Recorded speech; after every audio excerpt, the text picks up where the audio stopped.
North Dakota Governor Doug Burgum is speaking right now. He's addressing the state after another day of record high COVID-19 numbers. The Department of Health is reporting over 1,500 new cases today. The positivity rate is the highest we've seen so far at 17% statewide. 29 deaths were reported, increasing the total to 596. You can see a more detailed breakdown of the numbers scrolling on the bottom of your screen right now. We'll have more coverage of the governor's press conference this evening on Valley News Live at 5. And here's a look at today's top 4 at 4. 2 North Dakota nursing homes are reporting major COVID-19 outbreaks. Lutheran Sunset Home in Grafton is reporting 44 residents and 21 staff members tested positive for the virus. The home has 91 beds, and Pembelier Nursing Center in Walhalla is reporting 26 residents and 3 staff are COVID-19 positive as well. The center has 37 beds. These numbers come after mass testing at the facilities. And after unofficially considering Moorhead as a potential trial location for the George Floyd case, a judge determined that they're staying put. He also said that the former Minneapolis police officers charged in Floyd's death were being tried together instead of separately.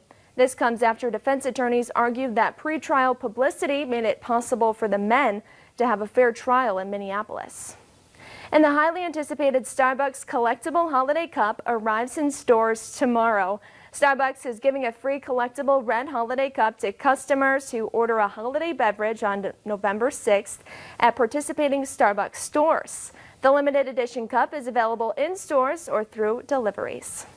And it's 2 days post-election and a handful of states are still counting ballots. The margin between the 2 presidential candidates remains razor thin, with the Trump campaign issuing multiple lawsuits. We'll have the latest on your election coming up. And that wraps up today's top 4 at 4. Now let's get a first look at our weather with Chief Meteorologist Hutch Johnson. Hey, Hutch. Hey, Callie, it is pretty nice out there across most of the region. Once again, many of us are above average. Some of us are approaching records, like out in the Jamestown area, 71 degrees that temperature. So the warmth out to the west, it is cooler up in our Minnesota areas. Northwest Minnesota, Roseau, 48 degrees, and Badette, 47. A lot of 50s up there, including you in Grand Forks today. We have a south wind, and notice down at Sisseton at 69 degrees, Watertown 72. Those south winds could cause temperatures to slowly rise yet for the next hour or so here in the FM area. But for now, we are holding on to mild conditions and a lot of cloud cover, except in our far southernmost counties. Winds are gusting as well out of the south, at times over 20 miles per hour. In Fargo this evening, you're not going to need the heavy coat. 50s, cloudy skies, and our wind should taper off a little bit a little later tonight. Coming up, we're going to talk about our last day of the work week forecast. We're watching a storm system that will mainly impact Montana, Callie, but it's going to bring some big time change to our area next week. And I will call it Arctic, but a cold slap in the face is on the way. Details coming up. Oh no. Well, thanks, Hutch. Yes.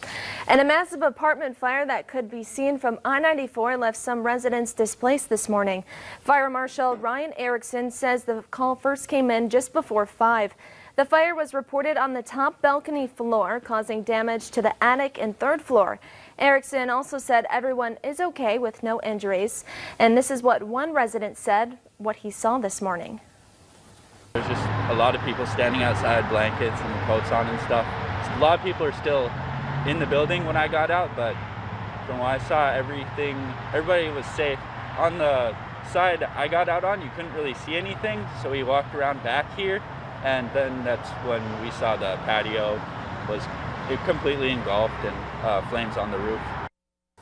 The Red Cross says they're offering shelter to displaced residents and assistance to others. Officials don't know what caused the fire. And Detroit Lakes High School is sending students home again, blaming last weekend's social gatherings. The school is moving to distance learning until at least next Friday. Principal Darren Wolf says the change is necessary after several students became infected after Halloween weekend. He says they have at least 39 students quarantining, including 5 who tested positive for COVID-19. Wolf is asking students and parents to use this next week to stay home, socially distance, and to help slow the spread in their community. And a tragic reminder for all of us to watch out for deer on the roads this time of year. A Minnesota man is in critical condition after hitting a deer while riding his motorcycle. It happened around 7:30 last night in Benton County. A 23-year-old Sauk Rapids man is in the St. Cloud Hospital with life-threatening injuries. And the Minnesota Secretary of State says they could have the highest voter turnout in the country.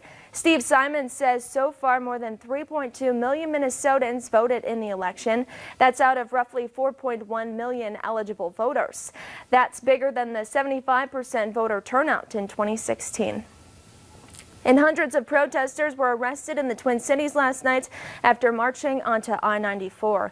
At around 8 p.m., law enforcement surrounded the large group and announced that they were being arrested. A dance party broke out as the crowd waited to be arrested, and it took over 5 hours for officers to process all 600 protesters and reopen the interstate. The organizers of the protest released a statement this morning calling for all charges against the protesters to be dropped. They also demanded police release cars and bicycles impounded during their arrests with no fees. And first-time claims for unemployment move lower but remain well above pre-pandemic levels. The Labor Department reports that 751,000 filed for benefits last week. That's about 7,000 fewer claims than the week previous. This was the third straight week below 800,000. The 4-week moving average fell to 787,000. The number of claims has been sliding since March, the peak of the 6.9 million. And Valley News Live is teaming up with the Great Plains Food Bank for another virtual food drive. It'll help families in need around the Fargo-Moorhead area. Our goal is to reach $40,000, and to find more, just download our free VNL News app and look for the virtual food drive and just click to donate. And the presidential election continues days after Election Day. With just a handful of states left to count, the margin between President Trump and his Democratic rival Joe Biden remains tight. We'll have the latest next on Valley News Live at 4.